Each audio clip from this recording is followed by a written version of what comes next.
had me at Cello, Cello. You had me at Cello. You had me at Cello. Oh, you had me at Cello. Good afternoon, everybody. It's 5 o'clock on a Friday. Time to think about all the practicing we can get in this weekend. Wonderful weekend of practicing. Love to practice tons in the summer, but each weekend is kind of like a little miniature break, like summer break, when you can get in more practicing than usual. So along those lines, at 5 o'clock on Friday, I'd like to get together with another cellist and talk about ways to inspire ourselves to practice as much as possible, and practice maybe in different ways and with different ideas. So I hope you check out You Had Me at Cello, the new website along those lines, which has a number of resources that are hopefully inspiring. And then during this particular segment, I get to have a guest and talk to them. This week, we're doing a slightly different thing. There are a number of questions that I get either in person or literally in person or virtually in person from students when I work with high schools. And they overlap quite a bit with questions that I get by email. And we thought we'd take this week and answer a few of those questions, some of them that get asked the most. So here to help me with that is a current UW-Whitewater cello student, Eleri Beal. How are you doing today, Eleri? I'm doing pretty good. How about you? I'm doing very well, thanks. Glad to have you here. And let's introduce you a little bit to the audience. We, in addition, at Whitewater, in addition to having very traditional majors like music education and performance, we also have a Bachelor of Arts degree. And the Bachelor of Arts is a very flexible degree. Eleri, for example, is not only a fine cellist, but also plays other instruments. You play violin and what else? I can play viola, but I can also, I dabble everything. So like there's drums, I can play ukulele, tenor banjo, since it's very similar to a cello. Anything that has a string, I can like maybe play something on it, so. I love that. I love that philosophy. And then also is a fine young composer with quite a few compositions to her credit already. Where could one go if one wanted to hear some of your compositions, Eleri? One place would be musescore.com. I have a couple things upload on there. Some are larger, some are just kind of sketches. But then I have various things stretched across my art and music outlets. Like I have one for YouTube for my art and YouTube for my music. So some things are on one, some things are on another. But that's like where the majority of stuff can be found for like the compositions. Tremendous. And you're also a visual artist. Would you like to share any of your visual artworks with us? I have like a small one sitting on my desk here, but I also have an Instagram. I'm not sure. The lighting's kind of wacky, but this is just like a sketch I did out of oil pastels of a tree in a forest and stuff. So very nice, very nice. And I have to say, in a field, any of the arts fields, it is nice to be able to go where our inclinations take us. It's a type of following your inspiration, and you've been inspired in all sorts of artistic directions, and you are advancing them all, which is exciting, isn't it? And fun? Very much. Terrific, terrific. So what are some of those questions that crop up a lot? I'm ready. Okay, so one is, what is your favorite piece of music? Yeah, this one happens a lot. I imagine a lot of people that work with young musicians get this sort of question. And I imagine that a lot of the young musicians hear the same answer that I often give, which is, I like thousands of pieces of music. And the best one in many cases comes across as being the one that I'm working on at the moment. Because you have to, in trying to delve really deep into a piece of music, you have to love it. And, it's becomes your focus. But at the same time, you can see on the expressions of people's faces, that's not really the answer they wanted. They wanted to know a particular piece. And so it's like, okay, I get that. So what I thought I would do is mention the piece of music that really, for me, made me decide that I could not just do music as an avocation in life. I had to do it as my main vocation. And that piece was Brahms' Second Symphony. I love Brahms's music, and his Second Symphony, of course, all four of them are such wonderful masterpieces, but the second just speaks to me and my sense of life the most. And I got a chance when I was in high school to audition for the local college orchestra and play with them. It wasn't on the first concert, but on the second concert, they programmed Brahms' Second Symphony, and I just couldn't believe how much it moved me. I thought, okay, how could I pass up the possibility of doing music every day and getting paid for it? That was just too cool. So Brahms' Second Symphony has to get the shout out for the very top of the top. Very cool. Let's see, our next question would be, who made your cello?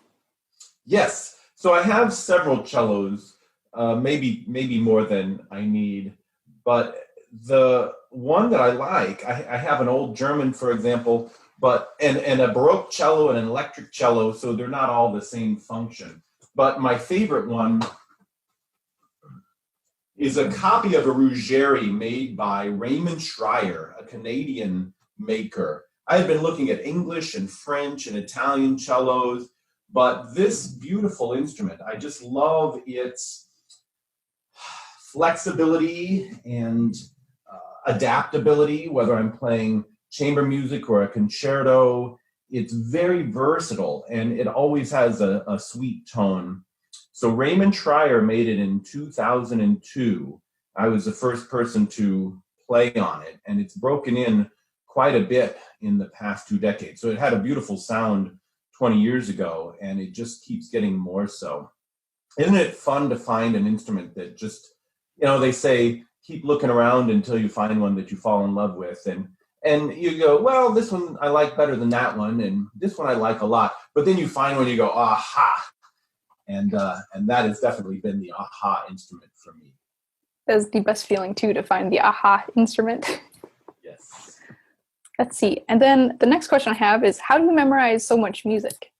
Right. I get this question a lot, particularly after either playing the Bach Suite cycle or even just offering. I like to offer, all right, what's your favorite movement of the Bach Suites? And they pick it and I play it. It's a way to make sure that I do have all of them in memory. And then sometimes immediately afterwards, people will say, well, how much music do you have from memory? And between the Bach Suites and several other unaccompanied pieces and quite a few concertos, it's over 8 hours worth of music, which I don't know if that's so unusual for people who play cello a lot and play cello for a living. And I don't know that it's particularly unusual amount compared to, for example, the number of hours worth of lines that actors memorize. It's probably actually much more than 8 in a piece hours. And so memorization is one of those things that there's a lot written about it, and rightfully so.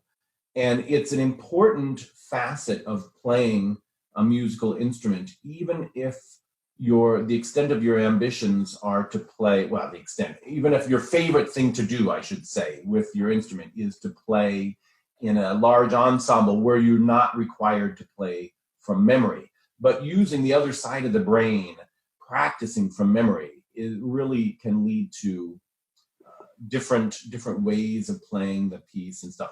So some of my favorite things to say about memorization, of course, you have to play the piece a lot.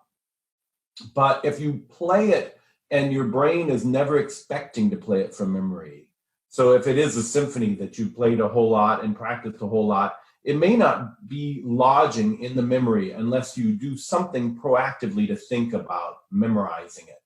So one way to do that is to keep your stand, your music stand, not right in front of you, but just off to the side a little bit, so that you keep playing through it. And wait, is that how it goes? And you can look and you go, oh yeah, it's a C sharp. And then you keep playing. And that sort of willingness to try playing it by ear, to try finding that next note by ear, and then just checking when you're unsure, is a way of allowing yourself to make lots of mistakes. And that thing about a willingness to do this trial and error is a really great way to code something in memory fairly quickly and permanently. I think, for example, people go, all right, I understand that when I was a little kid and I learned how to use my voice, that there's this kind of this Goldilocks thing that's involved. Oh, that was too high, this is too low, this is just right.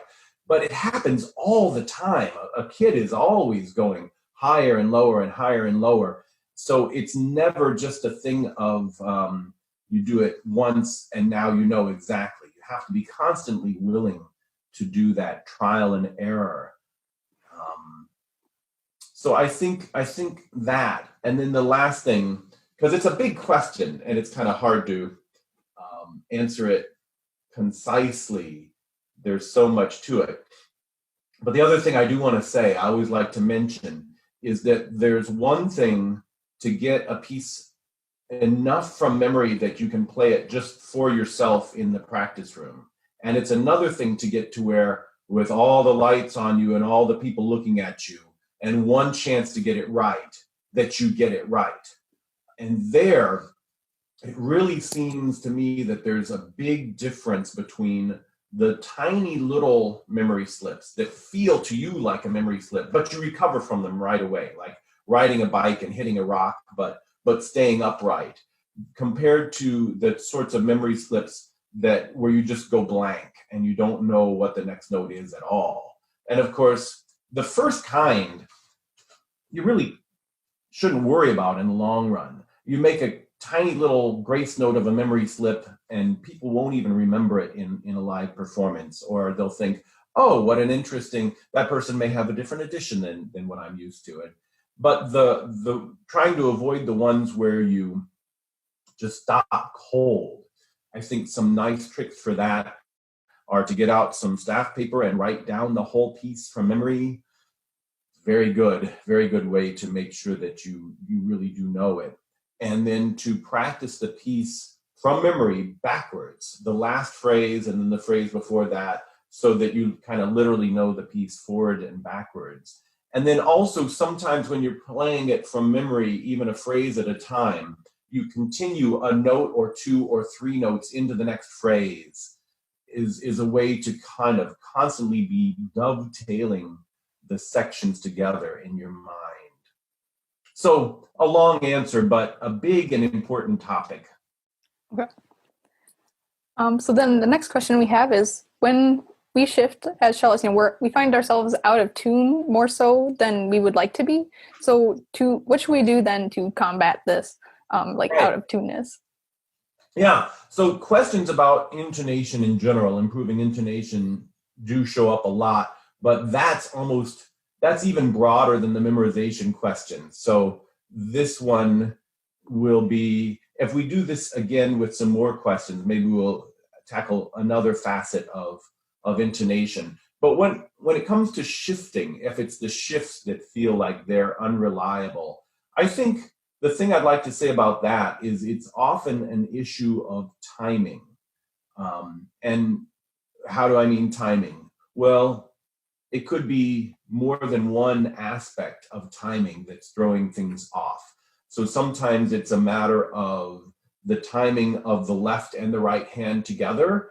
If it's just kind of like the bow is moving sometimes faster, sometimes slower, sometimes at different contact points. If the bow is somewhat of a moving target, then the left hand has a harder time knowing what to do. The muscle memory of the left hand is affected as well.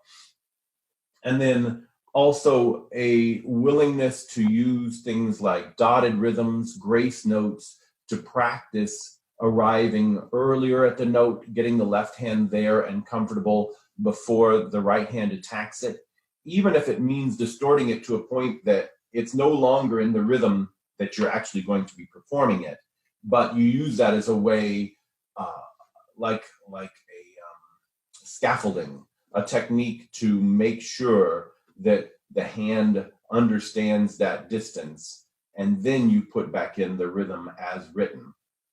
And then the other thing is, I think there are times when just having a very natural motion to the shift that feels just as natural and comfortable as just throwing a ball. You're just throwing your hand from place to place. So as you know, because we do this a lot in cello seminar, shifting from harmonic to harmonic is a great way to make sure that the motion itself is not encumbered by something like a clamping thumb, or just to not getting the elbow or the rest of the shape of the arm in the proper shape for the target soon enough, those sorts of things. Shifting from harmonic to harmonic is a really great exercise to add to one's warm-up routine, especially if shifts are a little bit unreliable. Awesome. So then our next question, let's see, would be, I gotta scroll here. So if one wants to increase their practice time but doesn't have the endurance to do it, how would one approach that? Yeah, sometimes we go and graduate from, let's say, 45 minutes of practice a day to an hour, or an hour to an hour and a half, or an hour and a half to 2 hours. And it's always an adjustment to get used to that. Sometimes the thing that makes it seem like, oh, I don't know if I can move up from 2 to 3 hours a day, it may just be the myriad things that we have going on in life. And other times it feels like that additional unit of time, how much you've added, is just really taxing. And what it probably reveals is that there's been too much tension in one's playing all along, but when you only practice X amount, that's not been long enough to really draw your attention to that extra tension. And now you increase that amount of time a little bit, and it really comes to the fore. So I think when we practice more, we should look at it as an opportunity to find those times that we've been using more than the minimum amount of tension, and really, really trying to go the opposite direction and relax them as much as we can. So the whole Dunas approach of no more tension than the bare minimum to get the string down, or to move the arm from place to place, or any of the aspects of technique. It's wasted energy to use more than the minimum necessary. And even if we realize that intellectually, it's funny how often strong muscles kind of don't know their own strengths. Our index finger will push more than the other fingers without us necessarily being aware of it, or shoulder muscles holding our shoulder up that aren't needed at all. So I think in the end, it depends a little bit on exactly where that limiting factor is. If it's, let's say, just the finger pads, it may just be a matter of them getting used to they're going to build up a little bit more callus, and it's going to be just fine. But if it's something like the shoulder hurting a lot, or some other muscle in the hand or arm, then we really want to go and every time find those muscles that are getting sore, and every time we use those muscles, really slow things down enough that you are able to find the bare minimum to get the job done and no more. It takes a lot of concentration to make sure and replace what is just kind of our natural habit to overdo things in many cases, and only do them not do them any more than we need to. But you watch that difference, for example, between a beginning tennis player and a pro, and it's amazing. It's amazing that pro is not using, or I should put it the other way, that beginning tennis player is using all sorts of extra muscles that are absolutely not necessary. So it takes concentration to do so. So what I would say is, don't give up on trying to expand that practice time. What it may boil down to is that you have to maintain that level of practice for a few days and then take a day off and then try it again. And each time that you take that day off, hopefully the habit changes that you've been making about letting go of tension here and there are able to sink in a little bit more and replace the old habits of using more pressure, more tension than necessary. Now, Eleri, another thing that you do at Whitewater is you help me a lot with some of my research projects. You help through, it's called the Research Assistant Program, for which you get paid, and you get to understand the process of some of this research as well. So it's a neat adjunct to our undergraduate research program. And I wonder if you'd tell our viewers a little bit about the current project you're working on. Yes, the biggest project that I've been working on has been scanning and cataloging Evan Tonsing's scores, so then that you can put them up on IMSLP to have them, so people can access them and see them and whatnot. So excellent. And as a composer, hopefully you've been able to just kind of check out some of the ways that he's approached composition as well. I mean, as we all know, the more we are exposed to a greater variety of compositions, that in itself can serve as a wonderful source of inspiration. Yes, most definitely. Awesome. I think that's all of the questions that we have. Terrific. All right. Well, thanks so much, Eleri. And I hope the viewers have been enjoying this and enjoyed meeting you as well. And we'll all practice as much as we can over the weekend. And we'll do another cello chat this time next week. Take care, everybody.